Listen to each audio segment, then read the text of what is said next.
நாம் 30ஆம் சங்கீதத்தை தியானித்திருக்கிறோம். அதில் தாவீது மிக அழகாய் சொல்லுகிறார். அவருக்கு என்ன பிரச்சனை இருந்ததா? ஆண்டவர் அவருக்கு என்ன செய்தாராம்? என் புலம்பலை ஆனந்த களிப்பாக மாற பண்ணினீர். என் மகிமை அமர்ந்திராமல் உம்மை கீர்த்தனம் பண்ணும்படியாக நீர் என் இரட்டை களைந்து போட்டு மகிழ்ச்சி என்னும் கட்டினால் என்னை இடை கட்டினீர். அவ்வளவுதாங்க. இது ஒரு வசனம் தான். 11ஆம் வசனமா? என் புலம்பலை பக்கத்தில் இருக்கிற பார்த்து சொல்லுங்க, ஆனந்த களிப்பா மாத்தி. எப்ப பார்த்தாலும் சிஸ்டர் எப்படி இருக்கிறீங்க? அப்படியே தான் இருக்கிறேன். அப்படியே கஷ்டம், அதே பிரச்சனை, அதே பாடுகள் அது பிரச்சனையாவது. கர்த்தருக்குள்ள நம்ம சந்தோஷமா இருக்கணும். பாடுகள் பறந்து ஓடும். ஆமென், ஹல்லேலூயா. அவர் சொல்லுகிறார், அதை ஆனந்த களிப்பாக மாற்றுகிறாராம். புலம்பல் நாங்க புலம்பல், நான் சொல்லுகிறேன், நீங்கள் புலம்புகிறதை தேவன் அறிந்திருக்கிறார். உங்கள் புலம்பலை ஆனந்த களிப்பாய் தேவன் மாற்றப் போகிறார். நீங்கள் விசுவாசிங்கள், அறிக்கையிடுங்கள், நிச்சயமாகவே கர்த்தர் அதை செய்வார். பல விஷயங்களை குறித்து புலம்பி புலம்பி வாழ்கிறோம். ஆனால் தேவன் சொல்கிறார், நான் அதை ஆனந்த களிப்பா மாற்றப் போகிறேன், சந்தோஷமா அதை நான் மாற்றப் போகிறேன் என்று ஆண்டவர் இந்த காலவெளியிலே நம்மோடு கூட பேசி கொண்டிருக்கிறார். அவருடைய நாமம் மகிமைப்படுவதாக. நான் வேதாகமத்திலிருந்து ஒரு சுருங்க சரித்திர சான்றுகளை சொன்னேன். அதை திரும்பவும் நான் சொல்லுகிறேன். அருமையான தேவனுடைய பிள்ளைகளே, மனித வாழ்க்கையில சந்தோஷம் அடைவதற்கு 3 விதமான சந்தோஷம் உண்டு. அதுல ஒன்று உலக சந்தோஷம். உலகத்திலிருந்து கிடைக்கிற சந்தோஷம். பீடி குடிச்சா சந்தோஷம், தண்ணி சந்தோஷம், நாடகம் பார்த்தா சிலருக்கு சந்தோஷம், சும்மா ஓயாம கதை பேசினா சிலருக்கு சந்தோஷம். ஏதோ ஒரு காரியம் அவர்களுக்கு ஒரு சிற்றின்பத்தை, ஒரு சந்தோஷத்தை கொடுக்கிறது. ஆனா அது நிரந்தரம் கிடையாது, அது நல்லதும் கிடையாது. அது உலகத்திலிருந்து வருகிற சந்தோஷம், அது சாத்தானால் கொடுக்கப்படுகிற சந்தோஷம், அது பாவத்தினால் வருகிற சந்தோஷம். அந்த சந்தோஷம் உன் ஆத்துமாவை கெடுக்கும், உன் ஜீவிய நாட்களை குறைத்துவிடும். ஆகவே அனித்தியமான பாவ சந்தோஷங்களை அனுபவிப்பதை பார்க்கிலும் தேவ ஜனத்தோட பாடுகளை அனுபவிப்பதை தெரிந்து கொண்டார் டேஸ் மோசே. ஹல்லேலூயா. அப்போ அதனால்தான் சபையில சேர்ந்துக்கிறோம். சிலர் சொல்றாங்க, நீங்க அந்த சர்ச்சில் போய் எப்ப பார்த்தாலும் ஒரு புக்கு வச்சிருக்கிறீங்க. ஒருத்தன் அப்படிதான் சொல்றான், இந்த புக்கில் இருக்கிறதான் பாஸ்டர் நீங்க சொல்லுங்க. வேற நான் சொல்றேன், உன் தலை எழுத்து இந்த புக்கில் தான் இருக்குது, உன் நாட்டை பத்தி இந்த புக்கில் தான் இருக்குது, உலக தோற்றத்தை பத்தி இந்த புக்கில் தான் இருக்குது, இந்த உலகத்தின் முடிவை பத்தி இந்த புக்கு சாதாரண புஸ்தகம் அல்ல, உன் நிலையை மாற்றுகிற புஸ்தகம். இப்படி உலகம் இப்படி சொல்லுது. தேவ ஜனமே, நீ சபைக்கு போய் என்னதான் நீ அடைஞ்ச, உனக்கு என்ன நடந்தது என்றெல்லாம் சொன்னாங்க. சபைக்குள்ள வர்றது பெரிய விஷயம் கிடையாது, இந்த சபைக்குள்ள தேவனுக்காய் வாழ்வது தான் விசேஷம். ஹல்லேலூயா. நாம இப்பதான் சொன்னேன் இல்லையா, ஆண்டவர் சொல்றார், ஒருவன் என்னிலும் என் வார்த்தையிலும் நிலைத்திருந்தால், அதன்படி செய்தால், அதன்படி வாழ்ந்தால் மிகுந்த கனி கொடுப்பார்கள். ஹல்லேலூயா. ஆண்டவர் சொல்றார், அவரை தேடுவர்களுக்கு ஒரு நன்மையும் குறைவுபடாது என்பது 100% உண்மை. தேடுவதில் நாம் எப்படி தேடுகிறோம் அதை தான் கவனிக்க வேண்டும். ஆகவே எனக்கு பிரியமான தேவனுடைய ஜனமே, இந்த உலக சிற்றின்பங்கள் வேண்டாம் என்று சொல்லி எகிப்து நாட்டிலே அங்கு பிறந்து வளர்ந்த ஒரு அரச குமாரனாயிருந்த மோசே அந்த எகிப்தின் பாவ சந்தோஷங்களை விட்டு தேவ ஜனத்தோடு பாடுகளை தெரிந்து கொள்வதை தெரிந்து கொண்டான். ஏனென்றால் அவனுக்கு தெரியும், இதுதான் நித்தியமானது. ஹல்லேலூயா. ஆபிரகாமை குறித்து வேதம் சொல்லுகிறது, செல்வ சீமானாய் இருந்தும் அவன் தன் பிள்ளைகளோடு எங்கே வாசம் பண்ணினானாம்? கூடாரங்கள். ஏன்? கைவேலை இல்லாத நித்திய வீடு ஒன்று இருக்கிறது, இங்கு கட்டுகிற வீடுகள் ஒன்று பெரிதல்ல என்பதை வேதாகமம் சொல்லுகிறது. நான் சொல்லுகிறேன், என் அருமையான தேவனுடைய பிள்ளைகளே, இன்னும் ஆண்டவர் இயேசு கிறிஸ்துவை குறித்து எபிரேயர் 12:2 எழுதப்பட்டிருக்கிறது, தமக்கு முன்னிருக்கும் சந்தோஷத்தின் பொருட்டு அவர் அவமானத்தை எண்ணாமல் சிலுவையை சகித்தார். அவருக்கு தெரியும், ஒரு கூட்ட ஜனங்கள் ரட்சிக்கப்பட்டு பரலோகத்திலே என் பிதாவினுடைய சன்னிதானத்தில் நான் கொண்டு போய் நிறுத்துவேன். அந்த சந்தோஷத்தினாலே சிலுவையை கூட அவர் ஏற்றுக்கொண்டார். கைகளை தட்டி கர்த்தருக்கு ஸ்தோத்திரம் பண்ணலாமா? இன்றைக்கு பாடுகளும் போராட்டங்களும் எதிர்ப்புகளும் பிரச்சனைகளும் இந்த உலகத்தில் வரும், அது போகும். ஆனால் மீட்கப்பட்ட ஜனமாகி நாம் எப்பொழுதும் கர்த்தருக்குள்ளே மகிழ்ந்திருக்க வேண்டும். ஆகவே முதல் சந்தோஷம் இவ்வுலகத்திலிருந்து வருகிற பாவ சந்தோஷம், சிற்றின்பத்தினால் வருகிற சந்தோஷம், அவைகளை நாம் முதலாவது வெறுக்க வேண்டும். இரண்டாவது தேவன் அளிக்கிற சந்தோஷம். அல்லேலூயா. யார் கொடுக்கிற சந்தோஷங்க? தேவன் அளிக்கிற சந்தோஷம். மூன்றாவது ஒன்று இருக்கிறது, தேவனுக்காய் வாழ்கிறதுனால் கிடைக்கிற சந்தோஷம். கைகளை தட்டி கர்த்தருக்கு ஸ்தோத்திரம் சொல்லுங்க. ஹல்லேலூயா. அதுல ஜெபம் இருக்கிறது, ஆராதனை இருக்கிறது, நற்கிரியை இருக்கிறது, இறைப்பணி இருக்கிறது, நிறைய விஷயம் அதுக்குள்ள இருக்கிறது. அது தேவனுக்குள்ளே வாழ்கிற சந்தோஷம். ஆமென். ஸோ இந்த மூன்று சந்தோஷங்கள் இருந்தாலும் ஒரு சந்தோஷத்தை இன்றைக்கு தியானிக்க போகிறேன். நன்றாய் கவனியுங்கள். வேதாகமத்திலே தாவீது என்ற ஒரு பக்தன் இருந்தான். அவன் வாழ்க்கையில ஏற்பட்ட வேதனைத்தான் இப்படி சொல்கிறான், ஆண்டவர் என் புலம்பலை ஆனந்த களிப்பாய் மாற்றினார். எப்படி மாற்றினார்? அவனுக்கு என்ன நடந்தது, ஏன் அந்த புலம்பல் அவனுக்கு வந்தது என்பதை குறித்து கடந்த வாரத்தில் நான் உங்களுக்கு சொன்னேன். தாவீது இஸ்ரவேலை ஆண்ட 3 மிகப்பெரிய அரசனில் மிக சிறந்த அரசன் இந்த தாவீது ராஜா. தாவீதை பற்றி ஆண்டவர் சொல்லுவார், தாவீது என் இருதயத்துக்கு ஏற்றவன். அப்படி சிறப்பான அரசன். அவன் ஒரு பாடலாசிரியர், அவன் ஒரு கவிஞன், அவன் ஒரு தீர்க்கதரிசி, அவன் சிறந்த யுத்த வீரன். அவனை பத்தி நீங்க சொல்லிக்கிட்டே இருக்கலாம். அல்லேலூயா. தாவீது அவ்வளவு ஒரு சிறப்பு மிக்க ஒரு மனிதன். அந்த சிறப்பு மிக்க ஒரு மனிதன் அவன் தன் வாழ்க்கையில புலம்பி புலம்பி தவிக்கிறான். அந்த புலம்பலுக்கு காரணம் என்ன என்று பார்த்தால் அவனே அதற்கு காரணம். அல்லேலூயா. சபையே, நீங்கள் கவனமாய் கேட்க வேண்டும். ரட்சிக்கப்பட்டு விட்டதினால், சபைக்குள் வந்து விட்டதினால் இதெல்லாம் ஏன் நடக்கவில்லை, நிறைவேறவில்லை என்று எண்ண வேண்டாம். எல்லாவற்றை பார்க்க உங்கள் ஜீவியம் முக்கியம். ஆமென். தாவீது மிக சிறப்பான ஆட்சி செய்யும் காலத்தில் அவன் ஒரு தவறு செய்து விடுகிறான். உங்களுக்கு எல்லாருக்கும் தெரியும், 51ஆம் சங்கீதத்தில் அதை நாம் அந்த புலம்பலை, அவனுடைய வேண்டுதலை பார்க்கிறோம். அவன் செய்த தவறு நிமித்தமாக ஆண்டவர் அவனை தண்டிக்கிறார். அவனுடைய வாழ்க்கையில் சில சிக்ஷைகளை அனுமதிக்கிறார். அதை தாவீது ஏற்றுக்கொள்கிறான். நன்மையான தேவனுடைய பிள்ளைகளே, ஒருமுறை தன்னுடைய பராக்கிரமத்தை, தன்னுடைய படைகளை எண்ணி பார்க்கிறான். அந்த எண்ணமும் தவறு என்பதை அங்கேயும் ஆண்டவர் அவனை தண்டிக்கிறார். அல்லேலூயா. இதெல்லாம் ஏன் பைபிள் எழுதியிருக்குன்னா, இதெல்லாம் நமக்கு லெசன். ஆமென். நம்மளை பெருசா ரொம்ப எண்ணிக்க கூடாது. அந்த அம்மா சொன்னாங்க பாருங்க, நம்ம ஒரு புடி மண்ணு. அல்லேலூயா. ஒண்ணுமே கிடையாது, மண்ணென்று நினைவு கூறுகிறாராம். ஆகவே இந்த எண்ணம் மாறிவிடக்கூடாது. கூடாரங்களிலே வசித்தார்களே, பாவ சந்தோஷங்களை வெறுத்து ஜனங்களோடு பாடுபட்டார்களே, சிலுவை இயேசு சகித்தாரே, ஏனென்றால் இதில் தான் நித்திய சந்தோஷம் இருக்கிறது. ஆகவே தாவீது தன்னுடைய தவறுகள் நிமித்தம் தேவன் அவனுக்கு சில தண்டனைகளை அனுபவித்தார். மட்டுமல்ல, அவன் செய்த அந்த தவறு நிமித்தமாக அவனுடைய பிள்ளைகள், அவனுடைய சந்ததியும் பாவத்துக்குள்ளானார்கள். அல்லேலூயா. நான் திரும்ப சொல்ல வேண்டிய அவசியம் இல்லை என்று நினைக்கிறேன். அவனுடைய குமாரனாகிய அம்னோன் தன்னுடைய சகோதரியாகிய தாமாரை அவன் விரும்பினான். அவனுடைய உடன் பிறந்த சகோதரனாகிய அப்சலோம் அதை எதிர்த்தான். அல்லேலூயா. இந்த தவறு நடந்ததினாலே அவன் இவனை கொலை செய்து போட்டான். கொலை செய்து போட்டதினாலே இவனை கொன்று விடுவான் என்று சொல்லி அப்சலோம் தேசத்தை விட்டு ஓடி போனான். இந்த குடும்ப நிலைமையை பாருங்க. தாவீது தன் வஸ்திரங்களை கிழித்து அழுகிறான். ஐயோ, என் குடும்பத்தில் என் பிள்ளைகளுடைய நிலை இப்படி மாறிவிட்டதே, முடியவில்லை பிரச்சனை. தேவ ஜனமே, திரும்ப திரும்ப அவன் வாழ்க்கையில போராட்டங்கள் பாருங்கள். வெளியே சென்ற அப்சலோம் சாதாரணமாக இருக்கவில்லை. ஒரு பெரும் படையை திரட்டி தன் தகப்பனைய ராஜ்யபாரத்தில் இராதபடிக்கு வெளியேற்றுகிறான்.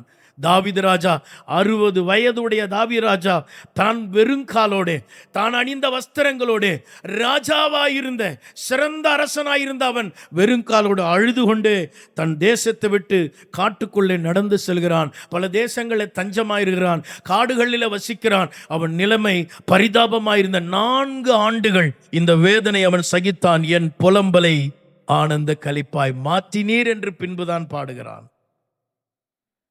எனக்கு ஒத்தாசை கர்த்தரிடத்திலிருந்து வரும் என்று பாடினவன், கர்த்தர் என் மேய்ப்பராயிருக்கிறார், நான் தாட்சியடைய என்று பாடினவன், அவர் என் கோட்டை, என் கண்மலை, என் கேடயம் என்று பாடினவன்.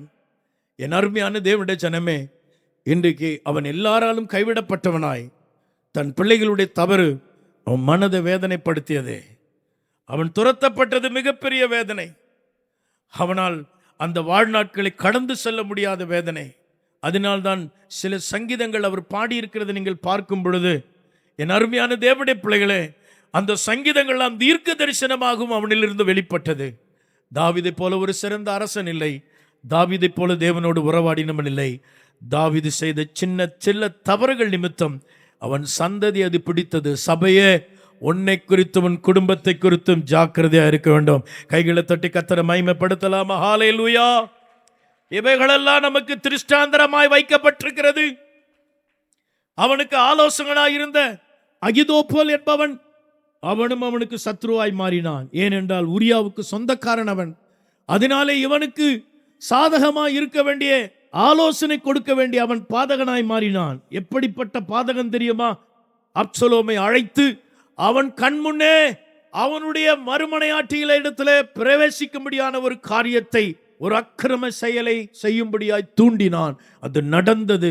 தாவீதுக்கு நடந்தது போல உலகத்தில் யாருக்கு நடக்கலை என்று சொல்லும் அளவுக்கு அந்த வேதனைகள் இருந்தது. எனக்கு அருமையான தேவனுடைய பிள்ளைகளே, இன்றைக்கு தேவ சமூகத்தில் வந்திருக்கிற நீங்களும் நானும் கவனிக்க வேண்டிய காரியம், ஒரு கொடுமையான காரியம் தாவீதின் குடும்பத்தில் நடந்தது.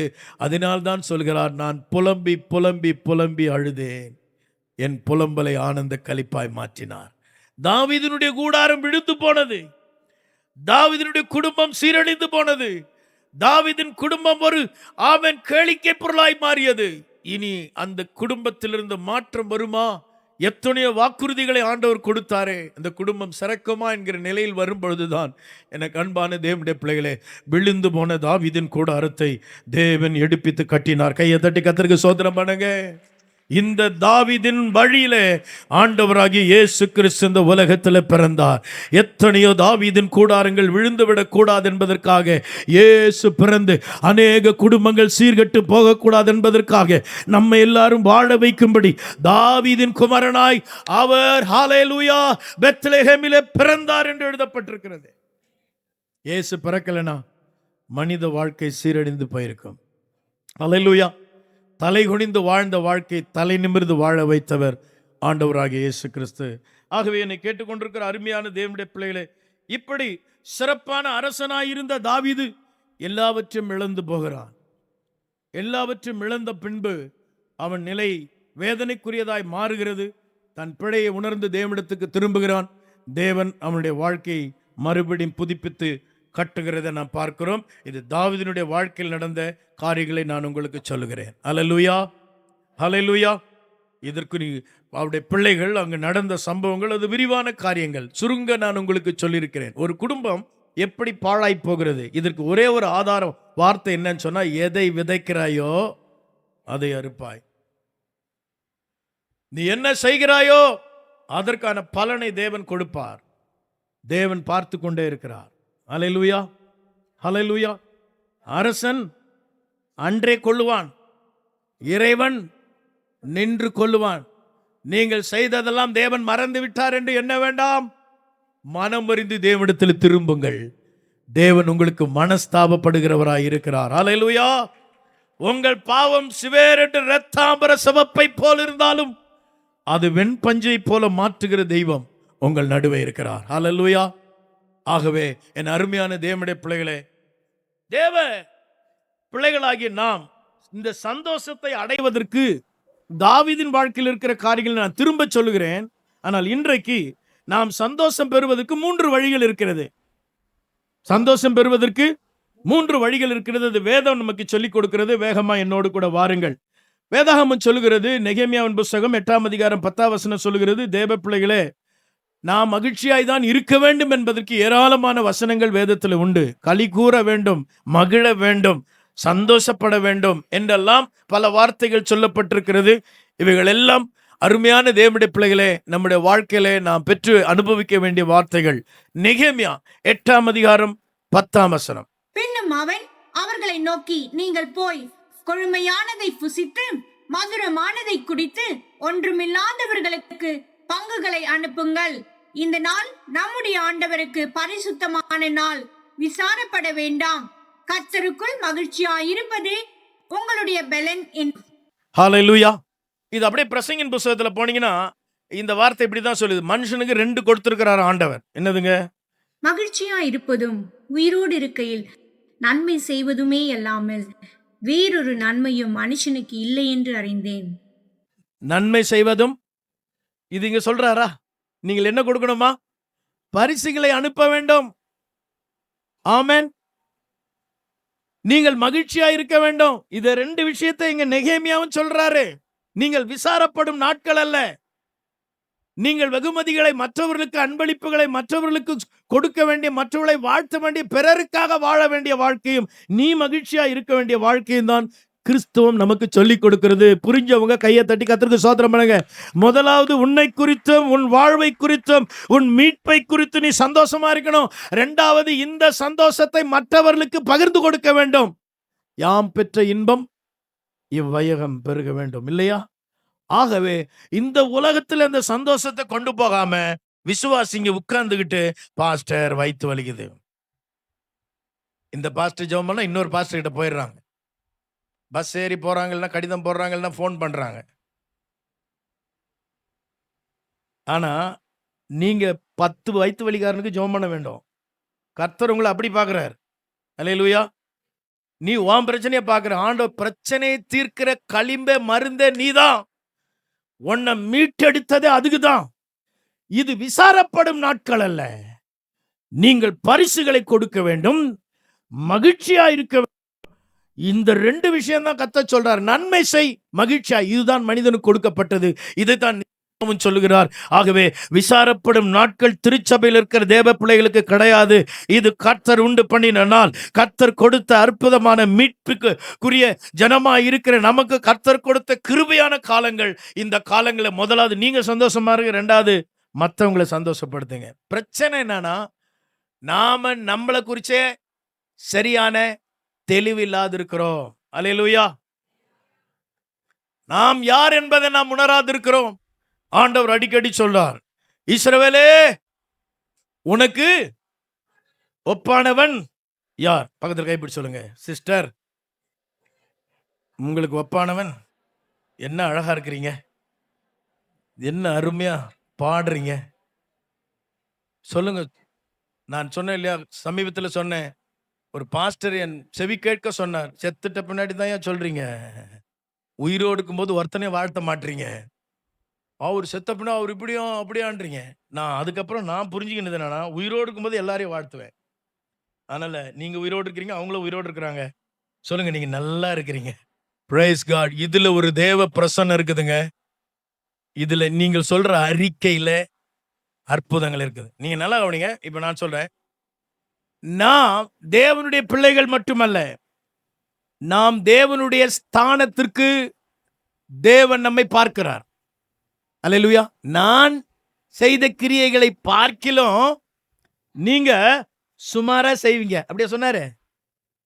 அப்போனா நீங்க யாருங்க? அந்த தேவன் எங்க இருக்கிறான்? கிறிஸ்தியனுக்கு ஜீவன் இனி இனி நீ இனி நீயா இருக்கிறதுனால தான் பக்கத்துல கை கொடுக்க மாட்டேற. யார் பிழைத்திருக்கிறார்? கிறிஸ்துவேனில் பிழைத்திருக்கிறார். அப்ப கிறிஸ்து உனக்குள்ள இருப்பாரானால், கிறிஸ்து வாழ்ந்தது போல, கிறிஸ்து செய்தது போல, கிறிஸ்து எப்படி நடந்தாரோ அதே போல் நாம் நடக்க வேண்டும். நம் வாழ்க்கையின் மாற்றம், நம்முடைய வாழ்க்கை ஆளுகை செய்கிறவர் ஆண்டவராகிய இயேசு கிறிஸ்து. இப்ப சொல்லுங்க, இப்போ உங்களுக்குள்ள கிறிஸ்து இருக்கிறார், நீங்க கிறிஸ்தவன் இல்லையா? இப்போ நீங்க இன்னொருத்தரை பார்த்து நீங்க நல்லா இருப்பீங்க அப்படின்னு சொன்னா நல்ல ஆயிடுவாங்களா? ஏன்? நீங்க யாரு? உங்களுக்குள்ள யார் இருக்கிறா? சாதாரணமா அந்த வார்த்தை வரல. இப்ப நான் சொல்றதுனால, கம்பல் பண்றதுனால ஏதோ சொல்றீங்க. அடுத்த பக்கத்துல சிஸ்டர் போனா கூட திரும்பி பார்க்க மாட்டீங்க. இப்ப என்ன பண்றது? சபையில மாட்டிக்கணுமே. இந்த ஐயா வேற விட மாட்டாரு.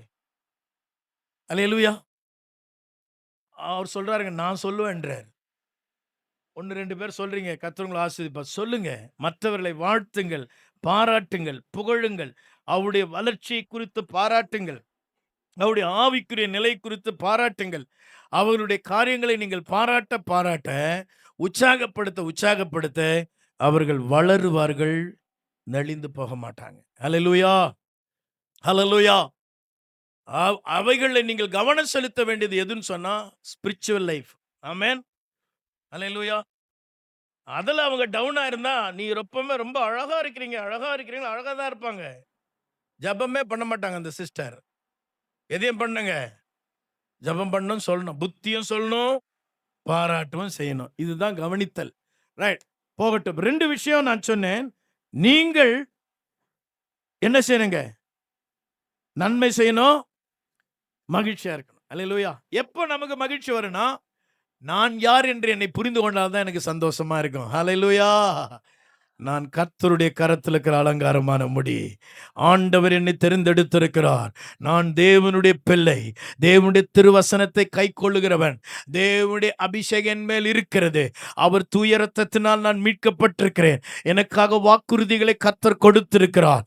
ஆகவே நான் சாதாரணமானவன், நான் விசேஷித்தவன். ஹல்லேலூயா, ஹல்லேலூயா. அதனால தான் மோசே சொன்னார், ஆண்டவரே, நாம் இந்த ஜனங்களை அழைத்து கொண்டு போகிறேன். ஆனால் இந்த ஜனங்கள், இவர்கள் முரட்டாட்டமுள்ள ஜனங்கள், இவர்கள் வணங்கா கழுத்துள்ள ஜனங்கள், இவங்க நிலைமை உங்களுக்கு தெரியும் ஆண்டவரே. இவங்களை நான் கூட்டு போறது எனக்கு ரொம்ப கஷ்டம்தான். நீங்க என்ன செய்யணும்? என் கூட வரணும். இப்ப என்ன அர்த்தம் புரியுதுங்க? இயேசு உங்க கூட இல்லைன்னா நீங்கள் விசேஷித்தவர்கள் அல்ல. அந்த வசனம் பின்னாடி சொல்லுது, நீர் எங்க கூட வருகிறதுனாலே பூமியில் இருக்கிற எல்லா ஜனங்களிலும் நாங்கள் எப்படிப்பட்டவர்கள்? விசேஷித்தவர்கள். இந்த வார்த்தையை வச்சு தான் வில்லியம்சன் பாட்டு எழுதினார். அல்லேலூயா, ஆமென். உலகம் முழுதும் அந்த பாட்டு பாடப்பட்டது. தேவா, நான் எதினால் விசேஷித்தவன், ராஜா நான் அதை தினம் தியானிப்பவன். தேவா, நான் எதினால் விசேஷித்தவன், ராஜா நான் அதை தினம் யோசிப்பவன். எதினால், இது எதினால் நீர் என்னோடு வருவதினா, எதினால் இது எதினா, நீர் என்னோடு வருவதினா. மேகஸ்தம்பம் மேலிருந்து பாதுகாக்குது, பாதை காட்ட பகலெல்லாம் கூட செல்லுது. ஆமென். மேகஸ்தம்பம். மேகஸ்தம்பம் ஏன் வருது? மேகஸ்தம்பம் விசேஷித்தவன். Very good. அடுத்தது, அவர் வராருங்க. அவர் வர்றதுனால தான், அல்லேலூயா, அவர் பிள்ளையா நம்ம இருக்கிறதுனால தான் இவ்வளவு பெரிய பாதுகாப்பு, இவ்வளவு பெரிய விசேஷம். அல்லேலூயா. மேகஸ்தம்பம் மேலிருந்து பாதுகாக்குது, பாதை காட்ட பகலெல்லாம் கூட செல்லுது. மேகஸ்தம்பம் மேலிருந்து பாதுகாக்குது, பாதை காட்ட பகலெல்லாம் கூட செல்லுது. அன்பான தேவன் என்னோடு வருவார், அது போதும் என் வாழ்விலே. சொல்லுங்க ஆமென். அன்பான தேவன் என்னோடு வருவார், அது போதும் என் வாழ்விலே. தேவா, நான் எதினால் விசேஷித்தவன், ராஜா நான் அதை தினம் யோசிப்பவன். ஓ தேவா, நான் எதினால் விசேஷித்தவன், ராஜா நான் அதை தினம் யோசிப்பவன். எதினால், இது எதினால் நீர் என்னோடு வருவதினா. எதினால், இது எதினால் நீர் என்னோடு வருவதினா. மதுரையில் ஜஸ்டின் பிரதர் இசபெல்லா சிஸ்டருடைய திருமணத்தில் இந்த பாட்டு வில்லியம்ஸ் பாடினார். ஒன்ஸ் மோர் கேட்டே இருந்தாங்க. அல்லேலூயா. கர்த்தரை பாடி மகிமைப்படுத்துற இந்த பாட்டுக்குள்ள அர்த்தம் என்ன தெரியுமா? அவர் கூட இருக்கிறதுனால மேகஸ்தம்பம் வருகிறது, தேவ பிரசன்னம் வருகிறது. அவர் நம்மோடு கூட வருகிறார்.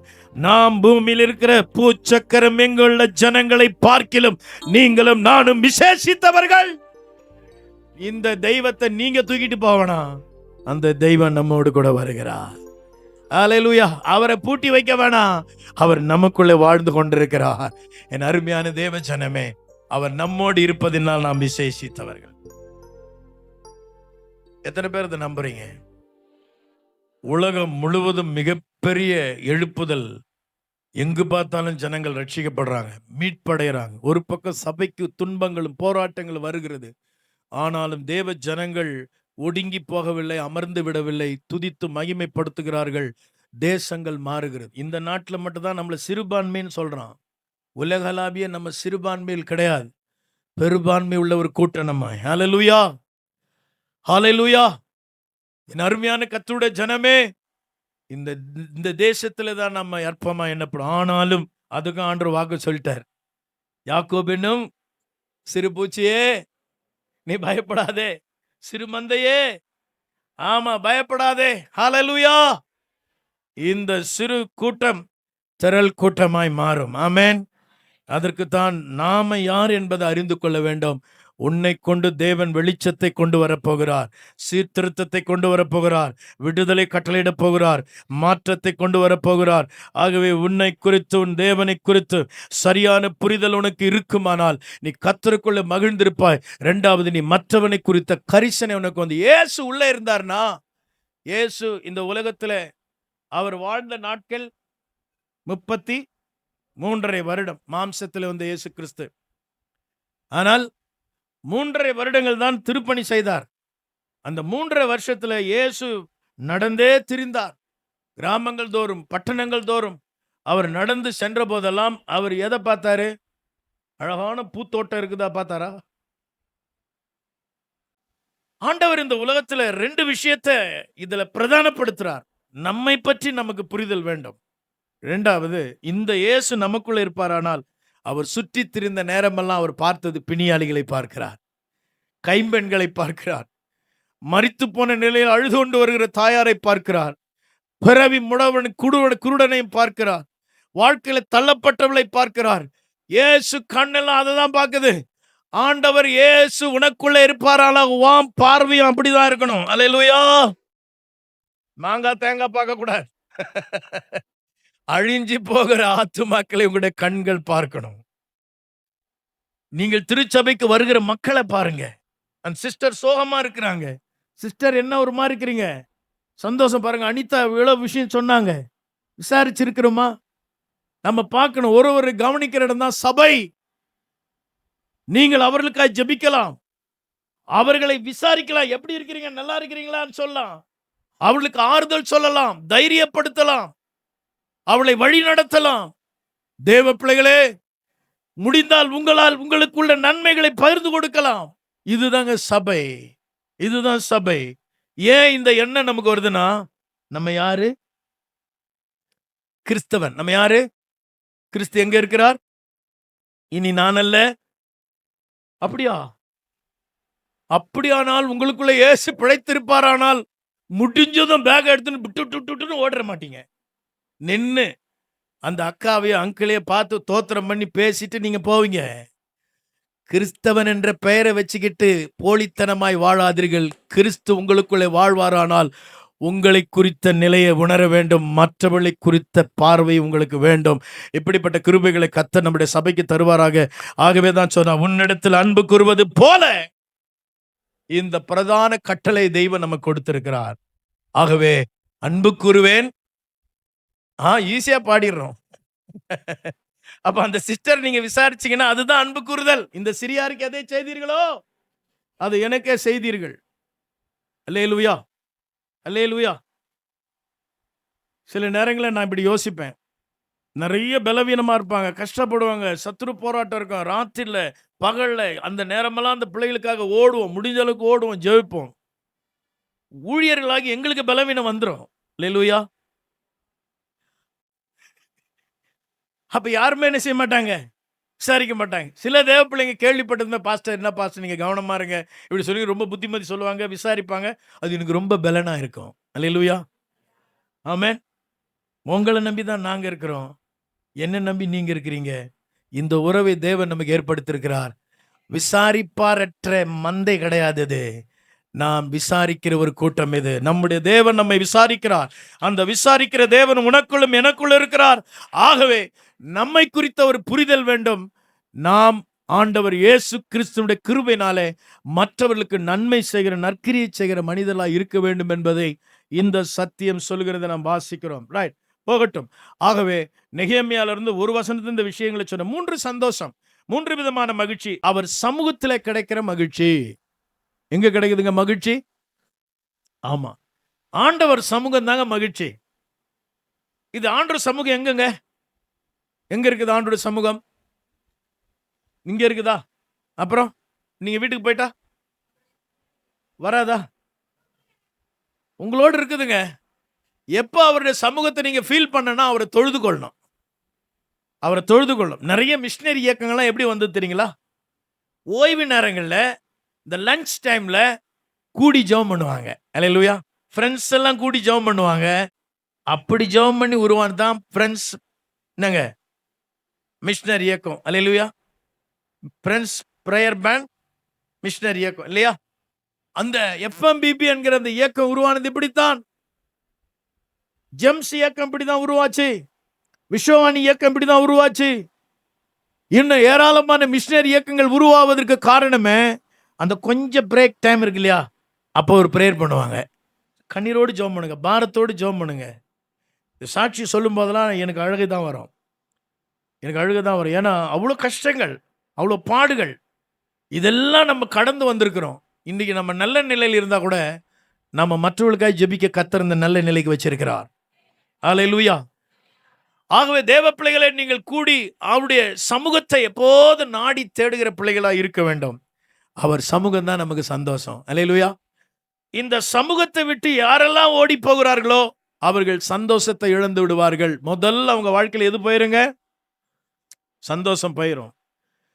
அந்த 2 குமாரர்கள், இளைய குமாரன் அவன் தகப்பனை விட்டு தூர தேசம் போய்விட்டான். தன் ஆஸ்திகள் எல்லாம் பிரித்து கொண்டு போய்விட்டான்.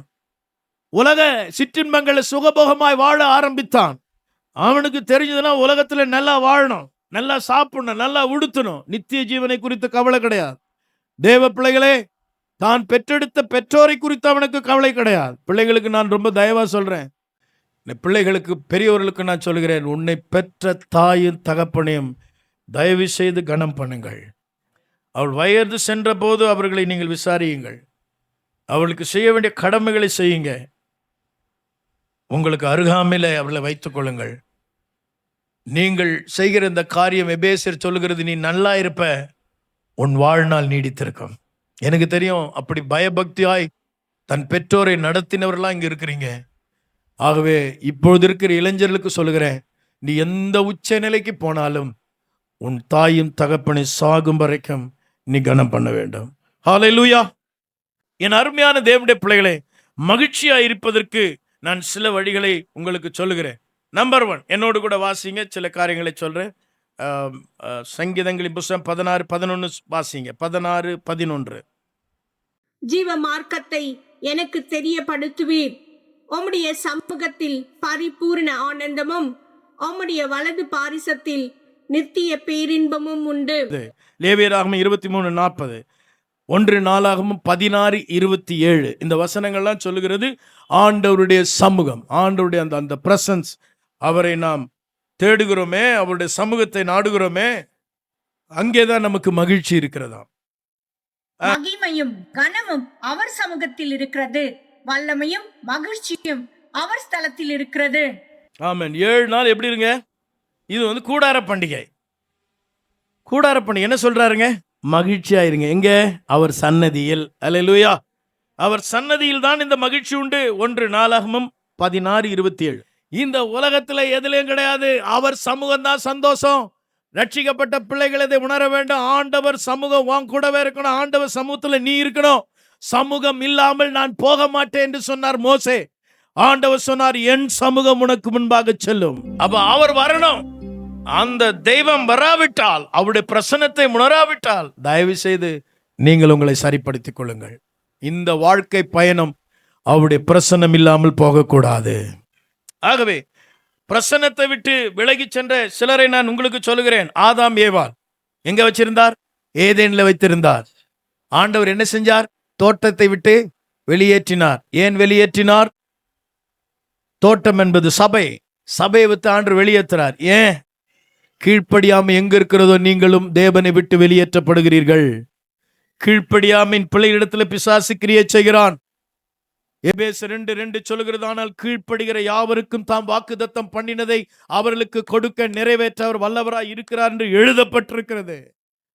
ஆகவே தேவ ஜனமே, ஆதாமும் ஏவாளும் கீழ்ப்படியாமையினால தேவ சமூகத்தை விட்டு விலக்கப்படுகிறார்கள். பின்பு முதல் பிள்ளைகளாய் பிறந்த காயின் ஆபேல், காயின் செய்த தவறை மறைத்து வைக்கிறான், ஒப்புக்கொள்ள மாட்டேன் என்று சொல்கிறான். ஆண்டவர் அவனை சபிக்கிறார். சாபம் உன்மேல் வரும், நீ பூமியில் நிலையில்லாமல் ஓடி போவாய். ஆகவே ஒரு அடையாளத்தை போடுகிறார். உன்னை பார்க்கிறவெல்லாம் உன்னை என்ன செய்வார்கள்? உன்னை பார்த்து சபிப்பார்கள். ஆகவே உன்மேல் 7 பழி என்ன செய்யும்? சுமரும் சொல்லிட்டாரு. அவன் நிலை இல்லாமல் தங்க இடமில்லாமல் ஓடிக்கொண்டே இருந்தான். சமூகத்தை விட்டு ஓடுகிற கூட்டங்கள்லாம் பாங்க. அன்றைக்கு ஆண்டவரே கதறி, நான் தவறு செய்தேன், என் சகோதரனை நான் தான் கொலை செய்தேன் என்று ஒப்புக்கொள்ளவில்லை. அவன் சொல்லுகிறான், நான் என்ன காவலாளியா? அல்லேலூயா. அன்னைக்கு எந்த டெஸ்டும் எடுக்கல. இன்னைக்கு நிறைய டெஸ்ட் வந்துக்குது காவல்துறையில கூட. அல்லேலூயா. ஆனா எந்த டெஸ்ட் எடுக்கல. தேவன் எல்லாவற்றையும் அறிந்திருக்கிறார். அடுத்து சொல்லுகிறேன், தேமா. புதிய ஏற்பாட்டு காலத்தில் பவுல் எழுதுகிறார், தேமா இப்பிரபஞ்சத்தின் மேல் ஆசை வைத்து என்னை விட்டு விலகி போனான். அல்லேலூயா. எதன் மேல் ஆசை வைத்து? பிரபஞ்சத்தின் மேல் ஆசை வைத்து. இந்த உலகம் உங்களை கவர்ந்திழுக்கும், ஆனால் உங்களுடைய கவர்ச்சி ஆண்டவர் இயேசு கிறிஸ்துவின் மேல் இருக்க வேண்டும். ஹல்லேலூயா. நீங்கள் அதை 2 தீமோத்தேயு 4 அதிகாரம் 10 வசனத்தில் வாசிக்கலாம். ஒனேசிமு என்பவன் பிலமோன் புஸ்தகத்தில் 15 அதிகாரத்தில் 3 வசனத்தில். எல்லாம் ஒரே அமைதியா இருக்கிறீங்க. ரைட். பிலமோன் 10 வசனம் 15 வசனம் அதில் எழுதப்பட்டிருக்கிறது, இந்த ஒனேசிமு என்பவன் தேவ பிள்ளைகளே பிலமோனை விட்டு ஓடி போனான். பிலமோனுக்கு உடன் உதவிக்காரனாய் இருந்தான். அவன் ஓடிப்போன விஷயம் சொல்லுகிறது, அவன் ஏதோ ஒரு பொருளை திருடி விட்டு ஓடிவிட்டான். இப்ப பவுல் அவனை சந்திக்கிறார். பவுல் அவனுக்கு சத்தியத்தை சொல்றார். ஹல்லேலூயா. விழுந்து போன அவனை தூக்கி எடுக்கிறார். இழந்து போன ரட்சிப்பை திரும்ப தருகிறார். விலகி போன அவனை திரும்ப கூட்டி சேர்க்கிறார். இதுதாங்க பவுலுக்குள்ள இருக்கிற அபிஷேகம் தான் நமக்குள்ள இருக்கணும். கைகளை தட்டி கர்த்தருக்கு ஸ்தோத்திரம் பண்ணுவோம். பிரித்தெடுக்கிற வேலை செஞ்சேனா நீ தான் சாத்தான். ஆனா பவுல் சொல்றாரு, எங்களுக்கு ஒரு ஆண்டவர் ஒரு ஊழியத்தை கொடுத்திருக்கிறார். என்ன ஊழியம்? ஒப்புரவாகுதலின் ஊழியம். என்ன ஊழியங்க? உங்களை அப்படி சொல்லிட்டாங்களா? அவங்க கிட்ட ஜாக்கிரதையா இரு. என்னையும் அப்படிதான் சொன்னாங்க. அப்படி நம்ம என்ன பண்ணுவோம்? இன்னும் கேப் என்ன செய்வோங்க? இன்னும் ஒரு 5 அடி தள்ளி போற மாதிரி பண்றோம். அப்படி கிடையாது. நமக்கு என்ன ஊழியம் கொடுத்திருக்கிறாருங்க? பகையாய் நின்ற நடுச்சுவரை அவர் தகர்த்து இருதரத்தாரையும் ஒன்றாக்கினார். நல்ல கையை தட்டி ஆண்டவருக்கு மகிமை கொண்டு வாங்க.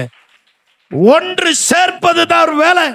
ஒரு ஆள் சபையை விட்டு நின்றுட்டா, அவருக்கு ஏதோ பிரச்சனைன்னு சொன்னா அந்த பிரச்சனையை என்னன்னு ஆராய்ச்சி பண்ணி நீங்க இன்னும் பெருசு பண்ணி கூட கூடாது. என்ன பண்ணுங்க? ஒப்புரவாகுதலை கொண்டு வரணும். நிறைய பேருக்கு தெரியல. ஆனால் சில கிட்ட ஷேர் பண்ணவே கஷ்டமா இருக்கும். தேவன் அறிவார், எல்லாம் அறிவார், முன்னமே அறிவார். அல்லேலூயா. சொல் பிறவா முன்னே அறிந்திருக்கிற தேவன். ஆகவே தேவப்பிள்ளை கூடுமான வரைக்கும் நான் சொன்னேன், உங்க நற்கிரியில ஒண்ணு என்ன செய்யணுமா? ஒப்புரவாகுதல். அல்லேலூயா. சேர்த்து வைக்கணும். நல்ல கையை தட்டி கர்த்தரை ஸ்தோத்திரம் பண்ண. ஒரு நாள் ஒரு போதகர் இந்த திருச்சபை விட்டு ஒரு விசுவாசி நின்னுட்டாங்க. அந்த போதகர் என்னை கூட்டு போனார். அல்லேலூயா. நடந்ததை சொல்லுகிறேன். எங்க பாஸ்டர்? என்ன இல்ல, ஒரு பேய் ஓட்டணும், வாங்க பாஸ்டர். என்ன ஓட்டணும்? சரி, நமக்கு அந்த வேலை தான் அதிகமாக இப்போ நடந்துட்டு இருந்துச்சு. ஒரு ஜெபம் பண்ண, பேய் ஓட்டணும் பாஸ்டர் வாங்க. பார்த்தா நின்று போன விசுவாசி விட்டு அதை போய் நிறுத்துறார். என்ன பிரதர் இங்கே வந்து நிறுத்திருக்கிறீங்க? இங்கே தான் பேய் ஓட்டணும் பாஸ்டர் வாங்க அப்படின்னு. உள்ள போன பேசணும். போனதுமே அவங்க என்னை பார்த்து அழுதாங்க, நான் அவங்கள பார்த்து அழுதேன். அல்லேலூயா. ஏன்னா அந்த அன்பு அவ்வளோ பெருசு. ஆனா விரிசல பிசாசு கொண்டு வந்தான். சேர்த்து வைத்த அந்த போதகர் இங்கே இல்லை, அவர் எங்கே போயிட்டாரு. ஆனா அவர் செய்த ஊழியம் தான். என்னை தந்திரமா கூட்டும் போயிட்டு அவங்களோட இணைச்சு விட்டா இன்று வரைக்கும் அவர்களோடு சமாதானமா நான் இருக்கிறேன். கைகளை தட்டி கர்த்தருக்கு ஸ்தோத்திரம் பண்ணலாமா? ஹல்லேலூயா.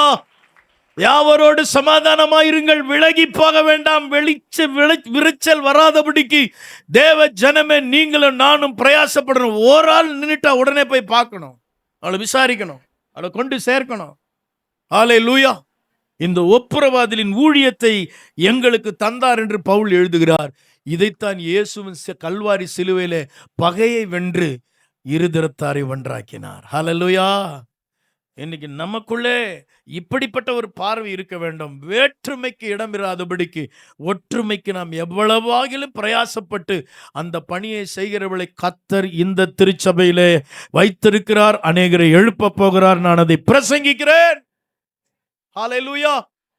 தேவ ஜனமே, ஆகவே என்னை கேட்டுக்கொண்டிருக்கிற பிரியமான தேவ பிள்ளைகளே, ஆண்டவர் சொல்ல சமூகத்தை விட்டு ஓடிவிடக்கூடாது. உங்களுக்கு தெரியும், இந்த பிலமோன் மீண்டுமா என்ன செய்யப்பட்ட ஒனேசிமஸ் பிலோவனிடத்தில் சேர்க்கப்பட்டான். என் இருதயம் போல அவனை ஏற்றுக்கொள். அவன் என்ன எடுத்திருந்தாலும் அவனுக்கு செலுத்த வேண்டிய பணத்தை நான் செலுத்துகிறேன். அவன் முன் செய்தது போல அல்ல. உனக்கு எனக்கு நல்லவங்களை பொல்லாதவன் தான், ஆனால் இப்போ அப்படி அல்ல, நான் பெற்ற என் குமாரன் என்று சொல்லுகிறான். எவ்வளோ சிபாரிசு பண்ணுறாங்க பாருங்க. பரவாயில்லைங்க, நான் தரேங்க, என்ன சொன்னால் பரவாயில்ல, மன்னிச்சிருங்க, நான் இருக்கிறேங்க, நீங்கள் வாங்க என்று சொல்லி அதை ஏற்றுக்கொண்டு பைபிளில் இந்த பவுலும் இந்த ஒப்புரவாகுதல் ஊழியத்தை செய்ததற்காகவே இந்த புஸ்தகத்தில் வேற விசேஷமே கிடையாதுங்க. இந்த ஒரே ஒரு புஸ்தகம் எழுதினதுக்கு ரீசனே என்னன்னா, பிரிந்து போனவனை சேர்த்து வைத்த ஒரு சரித்திரம் இதற்குள்ளே இருக்கிறது. அல்லேலூயா, அல்லேலூயா. இன்றைக்கு நீங்களும் நானும் கிறிஸ்தவர்களாக இருக்கிறோம். கிறிஸ்து நமக்குள்ள இருக்கிறார். இந்த பார்வை நமக்கு வேண்டும் என்று கர்த்தருடைய ஆவியானவர் உணர்த்தி கொண்டிருக்கிறார். அருமையான தேவனுடைய ஜனமே, உங்களுக்கு தெரியும் வேற யாரெல்லாம் பிரிந்து ஓடி போனவங்க, நீங்களே சொல்லுவீங்க. சொல்லுது யோனா, பேதுரு, இவங்களும் என்ன செஞ்சாங்க? ஓடினாங்க. யோனா ஓடின போது என்ன ஆச்சுங்க? சமூகத்தை விட்டு விலகி போகிறேன்னு அவனே சொல்றான். எங்க போட்டாங்க? கடல்ல போட்டுருவாங்க, ஜாக்கிரதையா இருங்க. நீங்க போற கப்பலுக்கும் சுபிட்சம் கிடையாது. விலகி போகாதிருங்கள், ஆண்டவரிடத்தில் நெருங்கி வாருங்கள். அவர் ஒருவனுக்கு தூரமானவர், அவர் பட்சபாதமே இல்லாத தெய்வம்.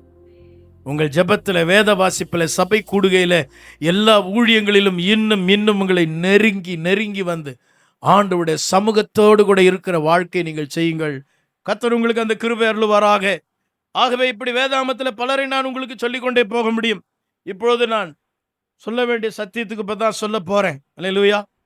ஆண்டவருடைய சமூகத்தில் 5 விஷயங்கள் நடக்கிறது. 1, மனம் திரும்புதல். என்னதுங்க? லூக்கா 15ஆம் அதிகாரம் 7ஆம் வசனம். மனம் திரும்பும் பொழுதுதான் முதல் சந்தோஷமே நம்ம வாழ்க்கையில வருது.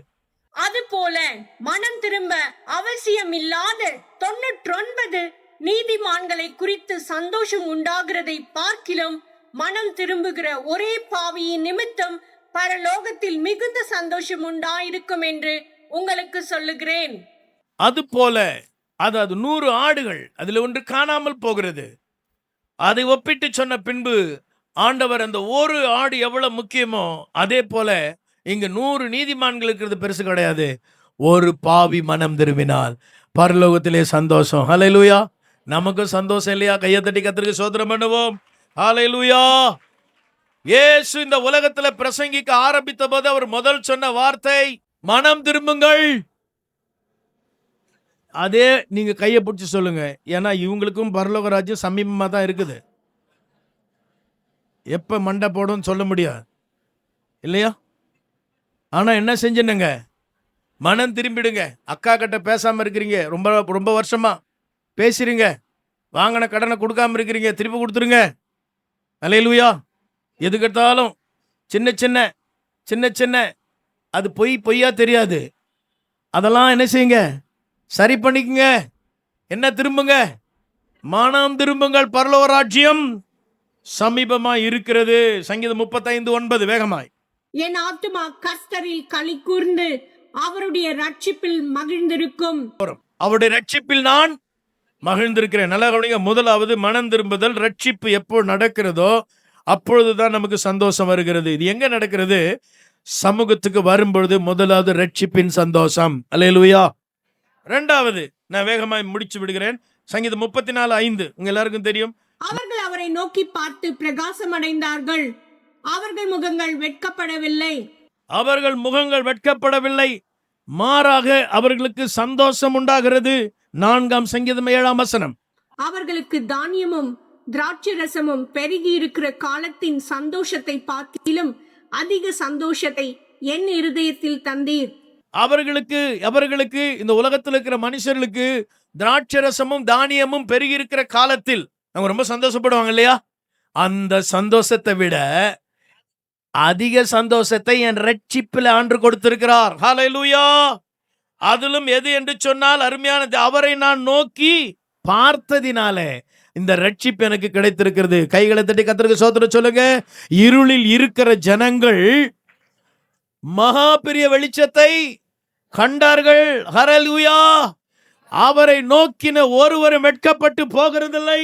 அவரை நோக்கினவருடைய வாழ்க்கையில இந்த ரட்சிப்பின் சந்தோஷத்தை ஆண்டவர் தருகிறார். முதலாவதாக மனம் திரும்பும் போது சந்தோஷம் வருது. இரண்டாவது போது அவரை நோக்கி பார்க்கும் பொழுது, ஹல்லேலூயா. பூமியின் எல்லையில் உள்ளவர்களை யாரை நோக்கி பாருங்கள்? அவரை நோக்கி பாருங்கள். ஹல்லேலூயா. அப்பொழுது நீங்கள் பிழைத்துக் கொள்வீர்கள். அருமையான தேவனுடைய பிள்ளைகளே, ஆண்டவரை நோக்கி பார்க்கிறதுனால் கிடைக்கிற சந்தோஷம் உங்களுடைய வாழ்க்கையிலும் இதுவரைக்கும் ஆண்டவரை நோக்காம எதையோ நோக்கி கொண்டிருப்போம் என்று சொன்னால், கர்த்தரை நோக்கி பார்ப்போம். கர்த்தருடைய சமூகம் உங்கள் வாழ்க்கையில் எப்பொழுதும் இருக்கும். அந்த நித்திய சந்தோஷம் உங்கள் வாழ்க்கையில் எப்பொழுதும் இருக்கும். நீங்கள் ஆண்டவரை நோக்கி பார்க்க வேண்டும். தாவீது இதைத்தான் சொன்னார், எனக்கு ஒத்தாசை வரும் பர்வதங்களுக்கு நேராய் என் கண்களை வானத்தின் பூமி உண்டாக்கின கர்த்தரையே. ஆமென். ஹல்லேலூயா. தேவப்பிள்ளை யோசபாத் சொல்லுகிறார், ஆண்டவரே, திரளான கூட்டத்தை எதிர்க்க எங்களுக்கு பலன் இல்லை, என்ன செய்வதென்றே தெரியவில்லை, ஆனால் என்னுடைய கண்கள் உம்மையே நோக்கி கொண்டிருக்கிறது. ஹல்லேலூயா. நீங்கள் யாரை நோக்கி பார்க்கிறீர்கள்? மனிதர்களையா, பொருட்களையா, உலகத்தின் கவர்ச்சியா? என் அருமையான தேவனுடைய பிள்ளைகளே, நீங்கள் உங்களுக்காக கல்வாரி சிலுவையில் அறையப்பட்ட இயேசு கிறிஸ்துவை நோக்கி பாருங்கள். மனம் திரும்பும் பொழுது அங்கு நித்திய அவருடைய சமூகத்தின் சந்தோஷத்தை உணர முடியும். இரண்டாவது, இயேசுவையே நீங்கள் நோக்கி வாழும் பொழுது அந்த சமூகத்தின் சந்தோஷத்தை நீங்கள் உணர முடியும். வேற எங்கேயும் டைவர்ஷன் பண்ணாது, வேற எங்கேயும் போயிடாதீங்க. நீங்கள் இயேசுவை மாத்திரம் நோக்கி பார்க்க வேண்டும். அவர்கள் அவரை நோக்கி பார்த்து பிரகாசம் அடைந்தார்கள். அதனுடைய பொருள் சந்தோஷப்பட்டார்கள், மகிழ்ச்சி அடைந்தார்கள். ஹல்லேலூயா. இன்றைக்கு இயேசுவை நோக்கினதினால் உங்கள் முகம் இன்றைக்கு பிரகாசமாக இருக்கிறது. ஹல்லேலூயா. நீங்கள் வெட்கமடையவில்லை, மாறாக மகிழ்ச்சியோடு கூட வாழ்கிறீர்கள். அவரை நோக்கி. உலகத்துல ஒரு பிராணி வானம் மேல நோக்கி பார்க்காதான். அப்படியா? கரெக்டா சொல்றீங்க. நிறைய தொடர்பு இருக்குன்னு நினைக்கிறேன். ஹல்லேலூயா. பாருங்க, அது எப்பவுமே கீழே தான் பார்த்துட்டு போகுமா. கொலேசில சொல்றார் 3:1 நீங்கள் கீழானவைகள் அல்ல, ஆமென், பூமிக்குரிய காரியங்களை நீங்கள் நோக்க வேண்டாம். உங்க பார்வை எங்க இருக்கணுங்க? ஆமா, உன்னதத்தில் இருக்கிற தேவனை நோக்கி பார்க்க வேண்டும். அதே பிராணி ஒரு நாளும் கீழவே பார்க்கும், தலை நிமிந்தே பார்க்காது. ரொம்ப பணிவுன்னு நினச்சிக்காதீங்க. அது அசுத்தமானதெல்லாம் எடுக்கும். ஒரு நாள் அதை பிடிப்பாங்க, ஸ்குருக்கு போட்டு பிடிப்பாங்க. ஆமென். நான் அதை பார்த்துருக்குறேன். அதை பிடிச்சி அதை ஒரு 2 காலை என்ன செய்வாங்க, கட்டிட்டு அதுக்குள்ளே கழியை போட்டு என்ன செய்வாங்க, தூக்கிட்டு போவாங்க. அப்போ தான் பார்க்குமா, என்ன ப்ளூ கலரில் வானம் இருக்கிறது, நட்சத்திரம்லாம் இருக்குது. இவ்வளோ காலம் எங்கே இருந்துச்சு இது? அது அங்கே தான் இருக்குது. வாக்குத்தத்தம் அங்கே தான் இருக்குது. தேவன் இருக்கிறார், ஆசீர்வாதங்கள் இருக்குது. நம்ம வானத்தை பார்த்தா தானே. நம்ம எப்பவுமே எதை பார்க்குறோங்க? பூமியையே பார்க்குறோம். நம்ம பூமிக்குரியவர்கள் அல்ல, நாம் வானத்துக்குரியவர்கள். அல்லேலூயா. அருமையான தேவனுடைய ஜனமே, ஆண்டவர் உன்னதத்திலிருந்து இறங்கி வந்தார் நமக்காக. நம்மை மீட்டு கொண்ட நாள் முதற்கொண்டு நம்ம யாரை தான் பார்க்கணுங்க? அவரையே நோக்கி பார்க்கணும். ஹல்லேலூயா. அவரை நோக்கி கூப்பிடும் வேலை அறிவிப்பாரே அற்புதங்கள், எனக்கெட்டாது அறிந்திடலாகா எத்தனையோ பதில் அளித்தார், எனக்கெட்டாது அறிந்திடலாகா எத்தனையோ பதில் அளித்தார். தேவ கிருபை எங்கும் பெருக தேவனை ஸ்தோத்தரிப்போம். பாவ இருள் அகல தேவ ஒளி அடைந்தோம். பாவ இருள் அகல தேவ ஒளி அடைந்தோம். நமது இயேசு கிறிஸ்துவின் நாமம் நானிலம் எங்கும் போங்கிடவே, புனிதமான பரிசுத்த வாழ்வை மனிதராம் எமக்களித்தார். புனிதமான பரிசுத்த வாழ்வை மனிதராம் எமக்களித்தார். அல்லேலூயா. பரவி போன பாவிகளாய் நாம் இருந்தோம், சிதறி எங்குமே போய்விட்டோமா, ஆனால் அவர் நம்மை தேடி வந்தார். ஹல்லேலூயா. சோ இரண்டாவது, அவரை நோக்கி நாம் இந்த அந்த தேவ சமூகத்தின் மகிழ்ச்சியை நாம் அடைகிறோம். மூன்றாவது, அவரை தேடுகிறதினால். 1 நாளாகமம் 16:10 சொல்கிறது. 1 நாளாகமம் 16:10 வேக வேகமா வாசித்துருங்க. ஆண்டவரை தேடும் பொழுது 34:10 சங்கீதம், அவர் தேடலுக்கு ஒரு நன்மையும். சிங்க குட்டிகள் தாட்சி அடைந்து பட்டினியாயிருக்கும், கர்த்தரை தேடுகிறவர்களுக்கோ. கர்த்தரை தேடுகிறவருடைய இருதயம் நேரடியாக வசனம் சொல்லுது. நீங்க கர்த்தரை தேடுனா உங்க இருதயம் ஆட்டோமேட்டிக்கா என்ன செய்யுங்க? மகிழும். இப்போ நீங்க கர்த்தரை தேடிக்கிட்டு இருக்கிறீங்க, உங்க இருதயம் எப்படி இருக்கணுங்க? டைம் ஆயிடுச்சுன்னு வருத்தப்படக்கூடாது. உங்க இருதயம் என்ன செய்யணும்? மகிழணும். அல்லேலூயா.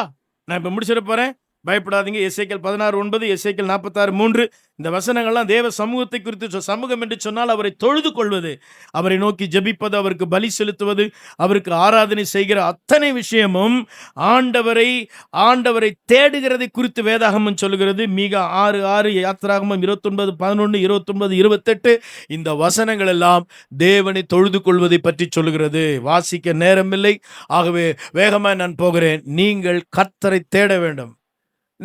இந்த சங்கீதம் அப்படிதான். ஆண்டவரை தேடலுக்கு ஒரு நன்மையும். அப்படின்னா என்ன அர்த்தங்க? நான் நிறைய முறை இதை சொல்லியிருக்கிறேன். தேடுவதென்றால் கண்டுபிடிச்சிட்டீங்களா?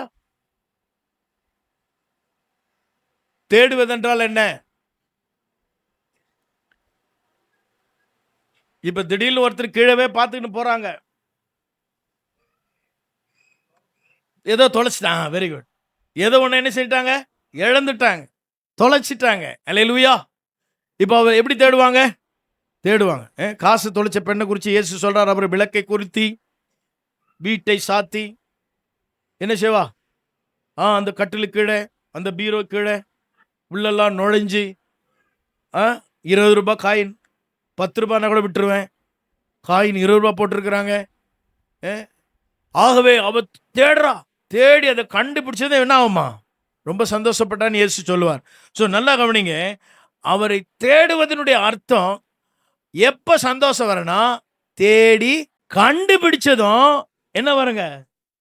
அப்படி சொல்லுங்க சத்தமா. அப்ப நீங்க எப்பெல்லாம் ஆண்டவரை தொழுது கொள்றீங்களோ அப்பெல்லாம் ஆண்டவரை கண்டுபிடிக்கணும். அல்லேலூயா. ஃபீல் பண்ணணும், அவர் இருக்கிறார், அதை உணரணும். அப்படிப்பட்ட ஒரு தேடுதல் தான் நமக்கு இருக்க வேண்டும். கர்த்தர் உங்களை ஆசீர்வதிப்பாராக. நான்காவதாக ஒரு விஷயத்தை நான் சொல்லி வேகமாக கடந்து போகிறேன். எரேமியா 15:16. உம்முடைய வார்த்தைகள் கிடைத்தவுடனே அவைகளை உட்கொண்டேன். உம்முடைய வார்த்தைகள் எனக்கு சந்தோஷமும் என் இருதயத்துக்கு மகிழ்ச்சியுமாயிருந்தது. சேனைகளின் தேவனாகியாவே, உம்முடைய நாமம் எனக்கு தரிக்கப்பட்டிருக்கிறது. என்ன செய்யுங்க? நான் சந்தோஷப்படுகிறேன், மகிழ்ச்சி அடைகிறேன்னு சொல்றார். உம்முடைய வார்த்தைகள் எனக்கு சந்தோஷம். எத்தனை பேர் பிரசங்கத்தை கேட்கும் போதெல்லாம் சந்தோஷம் வருது? பிரசங்கம் கேட்கும் போது சந்தோஷம் வரலன்னா கொஞ்சம் ஆபத்து இருக்குதுன்னு அர்த்தம். உங்களை கொஞ்சம் டெஸ்ட் எடுங்க. அல்லேலூயா. வார்த்தை கிடைச்ச உடனே என்ன வரணுங்க? சந்தோஷம் வரணும். எனக்கு பிரசங்கம் கேட்கறதுக்கு ரொம்ப ஆசை. எங்க போனாலும் மறைஞ்சு போய் உட்காந்தா கூட என்ன பிரசங்கம் பண்ண விட்டுறாங்க. ஆனா எனக்கு என்ன ஆசைங்க?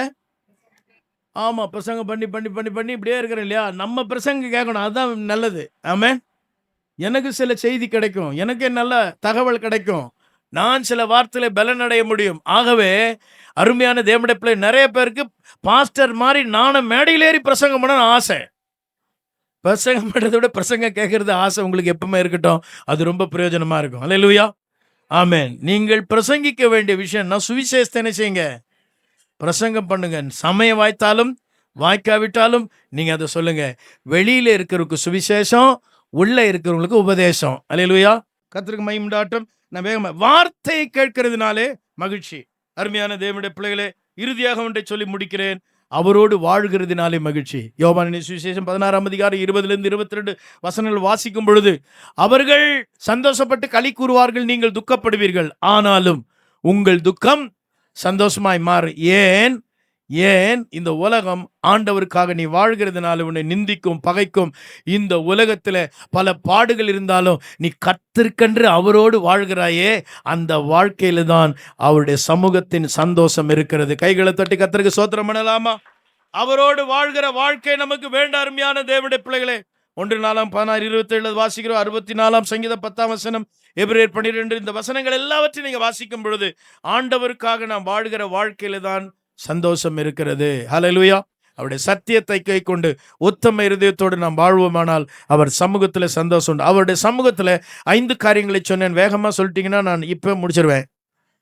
மனம் திரும்பணும், நோக்கி பார்க்கணும், தேடணும். எழுதி வச்சு கரெக்டா வாசிக்கிறீங்க. தேடணும். அடுத்தது அவர் வார்த்தையை கேட்கணும், அவரோடு கூட இருக்கணும். அல்லேலூயா. என்ன செய்யணுங்க? அவருக்காக வாழணும், இல்லைன்னா அவரோடு கூட இருக்கணும். ஆமென். நீங்க எப்படி கிறிஸ்துவ வாழ்க்கை வாழ்கிறீர்களோ, வசன அடிப்படையில் வாழ்கிறீர்களோ, தேவன் உங்களோடு இருக்கிறார், நீங்கள் தேவனோடு இருக்கிறீர்கள். அல்லேலூயா. நீங்க எதுக்கு எடுத்தாலும் பொய் சொல்றீங்கன்னா என்ன கிறிஸ்டினா இருந்துகிட்ட சொல்றாங்களா? தேவ ஜனமே, நமக்குள்ள தேவன் இருக்கிறார். நாம் அவரோடு அவருடைய பிள்ளைகளாய் வாழ வேண்டும். சஞ்சலம், தவிப்பு, ஓடிப்பு, நித்திய மகிழ்ச்சி தலைமையில் தங்கும். ஒரு குடும்பத்திலிருந்து இதை நான் ஆரம்பித்தேன். அவன் சொல்கிறான், என் புலம்பலை ஆனந்த களிப்பாக மாற்றி. இன்றைக்கு சொல்லுகிறேன், உன் வாழ்க்கையில் ஏதோ ஒரு புலம்பல், ஏதோ ஒரு பிரச்சனை இருக்குமானால் அவர் சமூகத்துக்கு வாங்க. அவர் சமூகத்தில் செய்ய வேண்டிய 5 காரியங்களை சொன்னேன். இந்த காரியத்தை நீங்க செய்ய துவங்குங்க. ஆண்டவர் சமூகம் உங்களோடு இருக்கும். மகிழ்ச்சி உங்கள் வாழ்க்கையில தழும்பும். அல்லேலூயா. நிரம்பி அப்படியே வழியும். அல்லேலூயா. நீங்கள் மற்றவர்களுக்கு சந்தோஷத்தை பகிர்ந்து கொடுக்கிற நபராய் மாறுவீர்கள். தேவன் அமிதமான வாழ்க்கை உங்களுக்கு தந்தருளுவராக. நாம் யாரும் சொல்லும், என் ஆத்மாவே கர்த்தரை ஸ்தோத்திரி, முழுமே பரிசுத்த நாமத்தை ஸ்தோத்திரி. என் ஆத்மாவே கர்த்தரை ஸ்தோத்திரி, அவர் செய்த சகல உபகாரங்களை மறவாதே. ஆமென். நம்முடைய கர்த்தராகிய இருக்கிற இயேசு கிறிஸ்துவின் கிருபையும் பிதாவாகிய தேவனுடைய அன்பும் பரிசுத்த ஆவியானுடைய அன்யோன்யமும் வழி நடத்துதலும் சமாதானம் இன்னும் சதா நாட்கள் நம் அனைவரோடு கூட என்றும் நிலைத்திருந்த ஆசீர்வதித்து காப்பதாக. ஆமென். ஹல்லேலூயா. ஹல்லேலூயா. God bless you. கர்த்தர் உங்களை ஆசீர்வதிப்பாராக.